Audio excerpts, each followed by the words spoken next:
Every night, no matter the weather, something walks down our street whistling softly. You can only hear it if you're in the living room or the kitchen when they walk by, and it always starts at exactly 3:03. The sound starts faint, somewhere near the beginning of the lane near the Carson place. We're towards the middle of the street, so the whistling moves past us before fading away in the direction of the cul-de-sac. When I was younger, my sister and I would sneak into the kitchen some nights to listen. Mom and Dad didn't like that, and we'd catch hell if they found us out there, but they were never too hard on us since we always stuck to the one big rule. Don't try to look at whatever was whistling. My neighborhood is a funny place. I've lived here since I was 6 and I love it. The houses are small but well kept, good-sized yards, plenty of places to roam. There are a lot of other kids here my age. I turned 13 back in October. We grew up together and would always play foursquare in the cul-de-sac or roam around from back porch to back porch in the summer. This was a good place to grow up. I'm old enough to see it. And there's only the two strange things here, the night whistling and the good luck. The whistling never bothered me much. Like I said, I couldn't even hear it from my bedroom. But Mom and Dad don't like talking about it, so I've stopped asking questions. My dad is a strong guy, tall and calm. He has an accent since he moved to the US as a kid. His family, my grandparents, they're from the islands. That's what they call it. My dad, the only time he isn't so calm is if the whistler comes up. He talks a little quicker then, eyes move faster, and he tells us not to think about it so much and to always remember the one rule, the big rule: don't try to look outside when the whistler goes past. Not that we could look even if we wanted. See, there are shutters on the inside of every window, thick pieces of heavy canvas that pull down from the top and latch to the bottom of the window frame. Each latch even has a small lock, about the size of what you'd find on a diary. My dad locks those shutters every night before we all go to bed and keeps the key in his room. My mom, I don't know what she thinks about the whistling. I've seen her out in the living room before at 3:03 when the sound starts. I could see her if I cracked my door open just an inch to peek. She's not out there often, at least I haven't caught her much, but once or twice a month I think she sits out there on our big red couch just listening. The whistler has the same tune every night. It's cheerful. Did-a-da-da-da-dum. Did-a-da-da-da-dum. Remember how I said there are two odd things about where I live? Well, besides our night whistler, everyone in my neighborhood is really lucky. It's hard to explain, and Dad doesn't like us talking about this part much, either, but good things just seem to happen to people around here a lot. Usually, it's small things, winning a radio contest, or getting an unexpected promotion at work, or finding some arrowheads buried in the yard, you know, the authentic kind. The weather is pretty good and there's no crime, and everybody's gardens bloom extra bright in the fall. A million little blessings, I've heard my mom say about living here. But the main reason we stay here, why we moved here in the first place, is my sister Nola.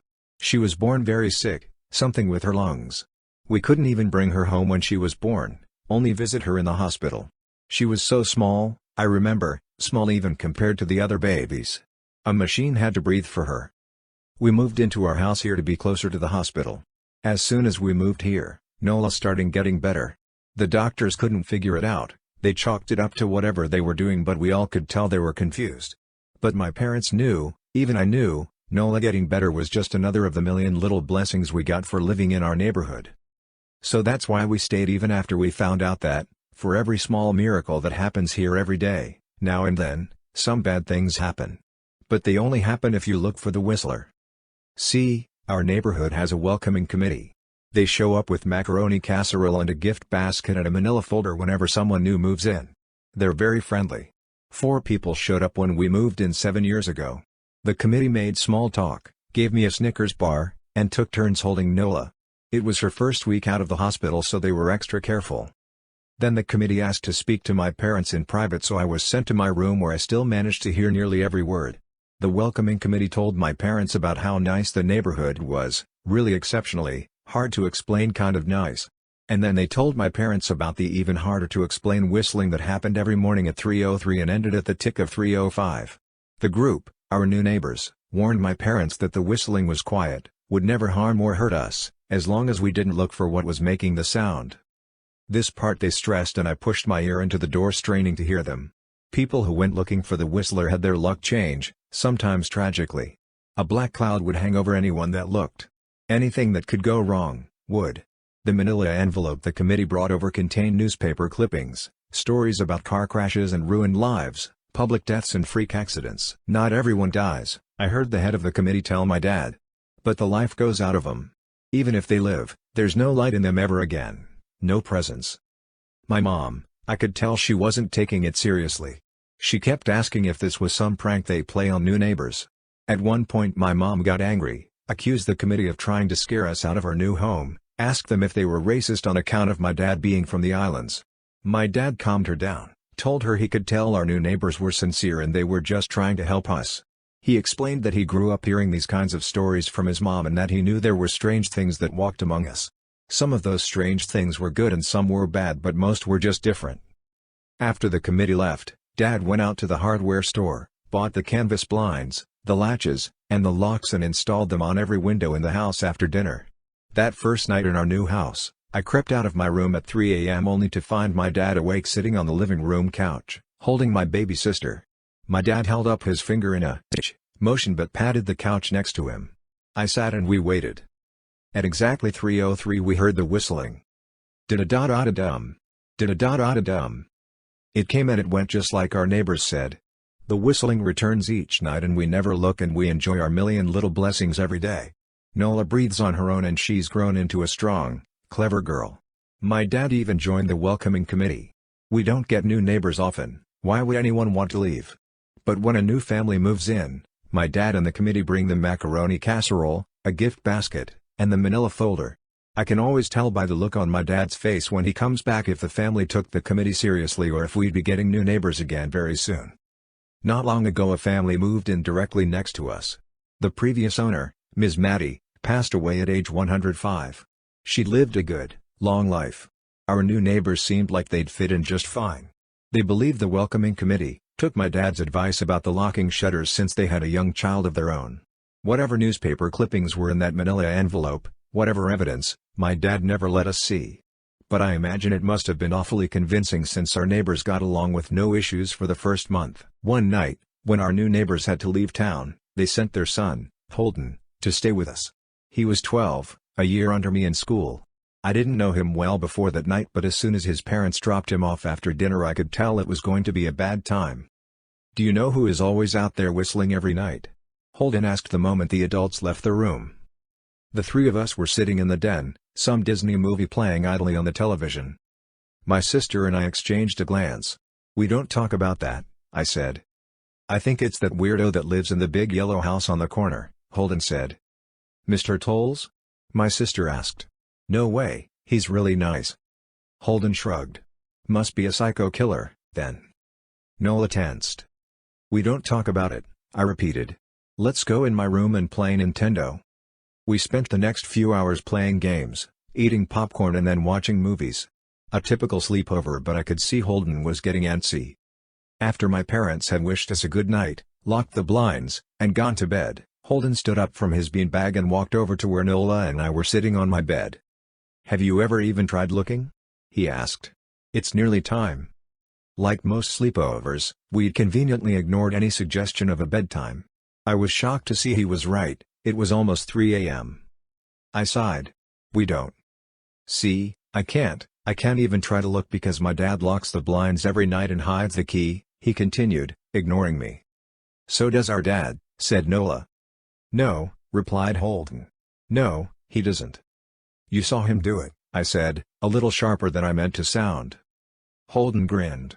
"Your dad locks the blinds, yeah, but he doesn't hide the key.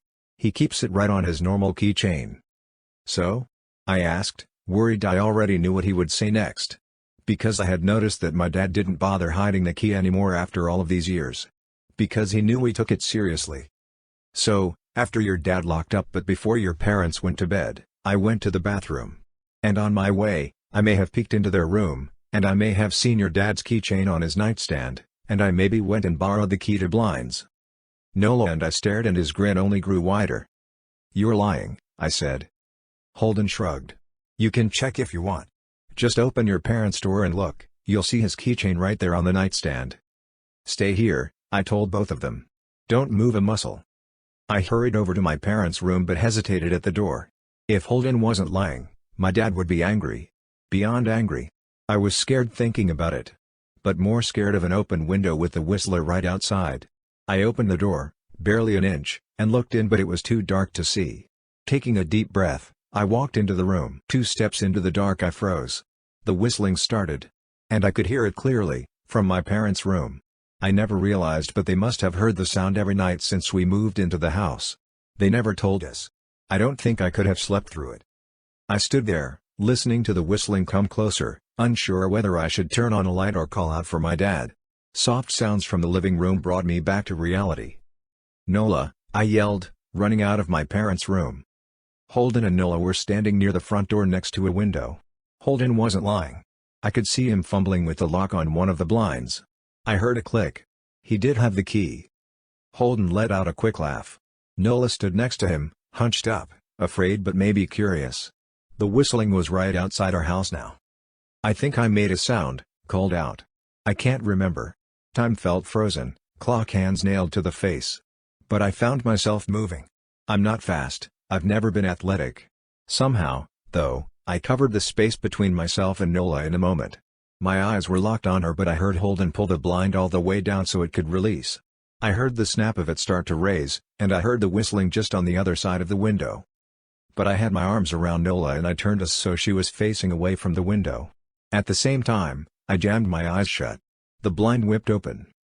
The whistling stopped. I felt Nola shaking in my arms. "Don't look, okay?" I told her. "Don't turn around." We were positioned so that she was facing back towards the hallway and I was facing the window. My eyes were still closed. I felt her nod into my shoulder. I reached out with the arm not holding Nola and tried to touch Holden. My hand brushed against his arm. He was shaking worse than Nola. "Holden?" I asked. Silence. I reached past him and gingerly felt for the window, eyes still sealed shut. The glass was cold against my fingertips. Colder than it should have been for the time of year. I moved my hand up the window, searching for the string to the blind. The glass began to get warmer the further I reached and there was a gentle hum feeding back into my fingertips. I tried not to think about what might be on the other side of the window. Finally, I touched the string and yanked the blinds shut. I opened my eyes. In the dim light leaking out from the kitchen, I could make out Holden, pale and small, staring at the now closed window. "Holden?" I asked again. He turned towards me and he screamed. Everything became a flurry of motion. Lights sparked to life in the hall, then the living room. My parents' footsteps thudded across the hardwood floor. I didn't turn to look back at them, my eyes were glued to Holden. He was pale, had bit his lip so hard there was a thin red line of blood running down his chin and he'd wet himself. "What happened?" my dad asked from behind me. I managed to swivel away from Holden and look back. He looked. I'd never seen my dad scared before but I saw it that night, in that moment, an old, ugly terror stitched on his face. A parent's fear. "Just Holden?" he mouthed to me. I nodded yes. My dad let out a breath. He looked so relieved I nearly expected him to cheer. But then he turned to Holden and my dad's face changed. I wondered if he felt bad for feeling good that Holden was the only one that looked. There was a knock at the door. We all froze. Holden whimpered. "Don't answer it," my mom said. She stood at the threshold of the hall. I'd always thought she was a skeptic and just humored my dad about the windows and the whistler but that night we were all believers. I noticed that both of my parents held baseball bats they must have taken from their bedroom. The knock came again, a little louder this time. "Please don't open the door," Holden whispered. My dad walked over to him, hugged him close. "We won't," my dad promised, still holding his bat. "Nothing is coming in here tonight." Thud thud thud. This time the knocking was loud enough to rattle the door. Holden screamed again and Nola clutched her arms around my neck. My mom came over and knelt down next to us, wrapping my sister and me close. Thud thud thud. "Call the police," my mom whispered to my dad. The knocking instantly stopped. My dad looked over his shoulder at us. "Do you think?" He was cut off by frantic knocking that trailed off to a polite tap tap tap. "Police," something said from the other side of the door. The voice from outside sounded exactly like my mom, like a parrot repeating the words back to her. "Police. Call. The police. Tap tap tap police." My mom pulled us closer. "Please. Please. Please. Please. Please stop," I heard her whisper. "I don't think calling them will help," my dad said. "How will we know when they're the ones at the door?" The knocking came back harder than before. The door shook. Then it stopped. After a long moment, I heard the knocking again, but it was coming from our back door. We all turned together towards the back door, but the knocking immediately returned to the front door. Front to back to front, loud then quiet then loud again. Suddenly, the sound was coming from both doors at once, big, heavy blows like a sledgehammer. Then something started rapping against all of the windows in the house, then the walls. It was like we were living inside a drum with a dozen people trying to play at once. Or we were a turtle and something was attempting to claw us out of our shell. "Stop!" Holden yelled. The knocking died. "I won't tell," Holden said, staring at the door. "I promise I won't tell anyone what I saw. Just please go away." We waited for nearly a minute. Then we heard it, a soft tap tap tap coming from the window Holden had looked through earlier. Holden started to cry, sobbing like a prisoner watching gallows being built outside their cell. My dad held him, brushed his hair but never lied to him, never told him things would be okay. The tapping at the window went on for the rest of the night. We huddled together in the living room for I don't know how long. Eventually, my mom tried to take us kids into my room while my dad stayed to watch the door. But the second we moved into my bedroom the knocking came back, so loud it was possible to ignore. I was afraid the door couldn't take it. We went back to the living room and the knocking stopped. Only the tap tap tap on the window remained. None of us slept that night. The tapping stopped around 7 a.m. That's about the time the sun comes up here. We waited another 2 hours before my dad opened the blinds from one window. He made us all go back to my parents' bedroom first. I heard him open the door then come back in. "Okay," he told us. "It's done." Holden's parents came back around lunchtime. My mom and dad walked Holden over to his house and they all went inside for quite a while. Nola and I watched from the window. She stuck to me the whole day, right at my side, sometimes holding my hand. When my parents came back they looked grim but wouldn't tell us what they said to Holden's family. It was a Sunday so we all spent the day together, ordered pizza and watched movies. That night everyone slept in my room, Nola and my mom in the bed with me, my dad in a chair he'd pulled over. There was no knocking that night or any night since. We didn't see much of Holden or his parents for the rest of that week, but by Thursday there was a moving truck in their driveway. Nola and I watched them packing up the whole afternoon after school. What sticks with me most is how tired Holden and his parents looked. All three had the same pallor, grim mouths and lightless eyes. Even from across the street I could tell something was very wrong. Holden and his family were gone before sunset. I remember what the original welcoming committee said to my parents when we moved in. "Not everyone who looks at the Whistler dies, but even those that live have the light go out of them and the rest of their lives are full of misfortune. A million little tragedies." I think Holden's parents must have looked, either to comfort him if they didn't believe or share the burden if they did. I watch Nola some days, happy and young and alive, and I wonder if I'd been slower, if she'd looked out the window that night, would I have looked too? To comfort her? To share that burden? I'm glad I don't have to find out. We still live in that house, in that neighborhood. We still hear our Whistler walking past every night. The blessings, the luck, the good things here are too good to leave. But we're careful. We don't have friends over to spend the night anymore. And my dad hides the key to the blinds very, very well. Not that I've gone looking. Some things you just don't need to look for. Thanks for listening today. Subscribe for more compelling stories, and don't forget to like the video to support the channel.